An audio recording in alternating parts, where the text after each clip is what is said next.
Halo teman-teman, bertemu lagi dengan saya di IRC 13 Channel.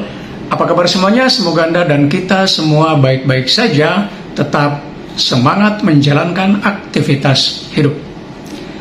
Teman-teman sekalian, di video kali ini saya akan melanjutkan penyajian tentang komunikasi politik. Di video sebelumnya saya berbicara tentang pengantar pembelajaran komunikasi politik. Nah, hari ini saya akan menyajikan materi kelanjutannya, yaitu tentang pengertian dan ruang lingkup komunikasi politik.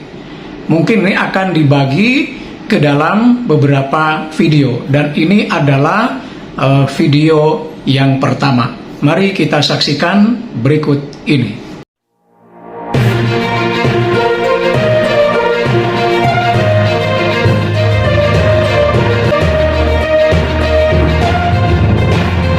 Baik, sekarang kita akan belajar tentang pengertian dan ruang lingkup komunikasi politik. Ya.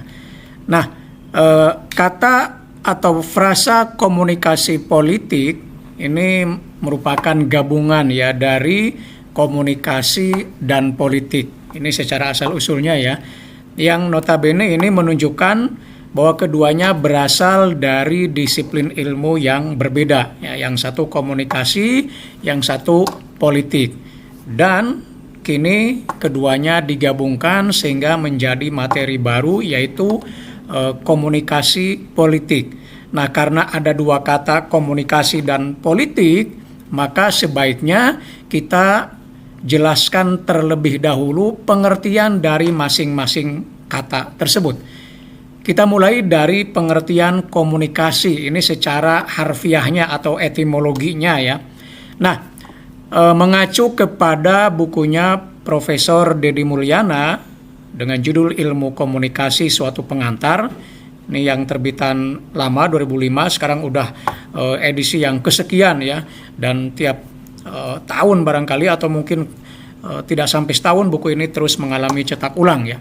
Nah, kata komunikasi atau communication dalam bahasa Inggris berasal dari kata Latin communis ya, yang artinya sama. Lalu ada kata communico, communicatio atau communicare yang berarti membuat sama, to make common. Nah, ada kata lain yang mirip dengan komunikasi, yaitu komunitas atau community, yang juga menekankan kesamaan atau kebersamaan. Jadi komunikasi secara etimologis artinya adalah sama atau membuat sama gitu ya. Nah, pertanyaan berikutnya adalah apa yang sama? Kalau komunikasi artinya sama, lalu apa yang sama itu? Nah, yang sama adalah persepsi atau makna.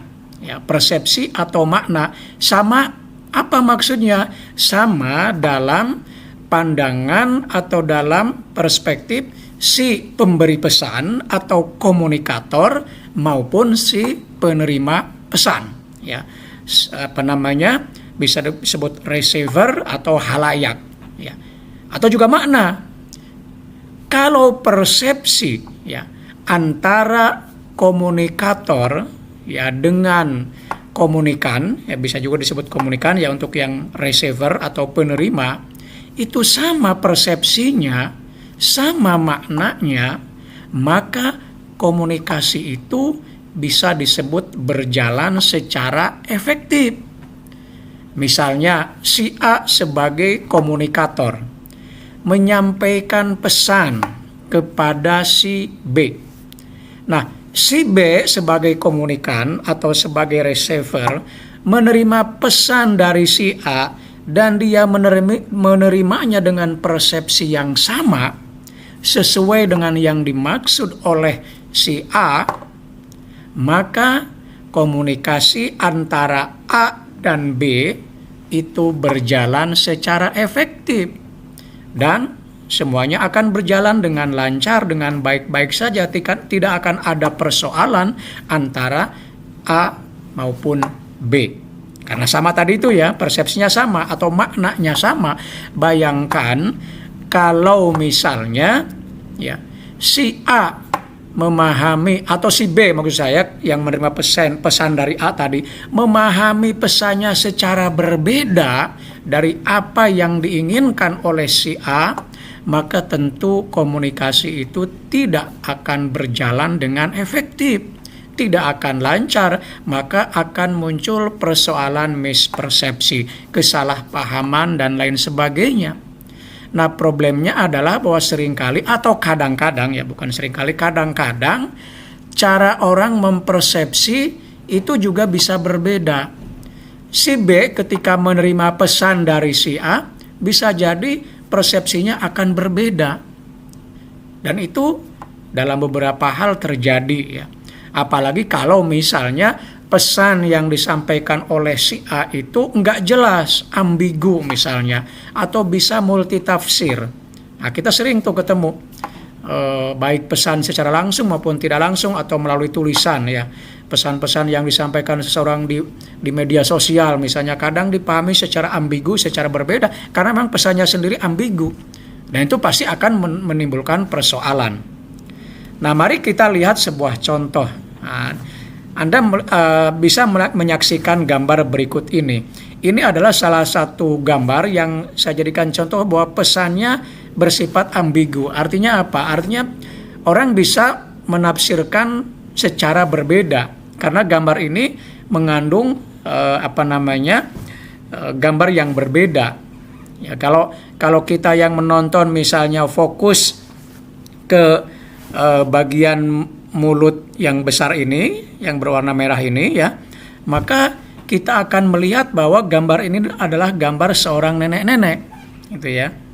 Tapi kalau misalnya kita melihatnya fokusnya ke sini, nah di sini ada kelihatan hidung kecil gitu ya, maka kita akan melihat bahwa gambar ini adalah gambar seorang gadis kecil, gitu ya. Nah ini betapa sering kita salah mempersepsi satu pesan ya, karena pesannya sendiri memang mengandung makna yang berbeda atau bisa menimbulkan pemahaman yang berbeda. Karena itu betapa pentingnya sama dalam konteks komunikasi. Nah, bagaimana akibatnya, dampaknya ya kalau terjadi mispersepsi atau kesalahpahaman antara komunikator dengan komunikan, gitu ya, antara si penyampai pesan dengan si penerima. Tentu ini akan menimbulkan masalah. Semakin besar ruang lingkupnya, semakin besar masalahnya.